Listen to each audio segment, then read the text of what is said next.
महाराज म्हणजे आपण आपल्या ईश्वरावर कशा प्रकारचं प्रेम करावं असे या अभंगातून सांगतात. आणि त्यासाठी त्याने एक उदाहरण दिलेलं आहे, बघूया आपण. तुका प्रीत रामसू तैसे मिठा राख, पतंग जाये दीप परे करे तनकी राख. तर ज्याप्रमाणे पतंग प्रेम भराने दिव्यावर झडप घालतो, तो विचार करत नाही की मी जळून जाईल, पण ते एवढं प्रेम करतो की तो दिव्यावर झडप घालतो आणि त्या प्रेमाच्या भरामध्ये तो स्वतःला जाळून घेतो.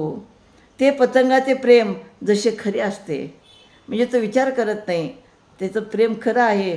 तसे तुम्ही रामावरती, तसे तुम्ही ईश्वरावरती प्रेम करा असं या ठिकाणी सांगतात. खरं जर पाहिलं तर ईश्वरावरती आणि रामावरती, नारायणावरती जे तुम्हाला प्रेम करायचं आहे ते श्रद्धेने प्रेम करा. जेव्हा तुम्ही श्रद्धेने भावविवोर होऊन तुम्ही प्रेम कराल, भजन कीर्तन म्हणाल, तेव्हाच तुमच्या जीवनाचं कल्याण होईल असे या भागातून सांगतात. रामकृष्ण हरी.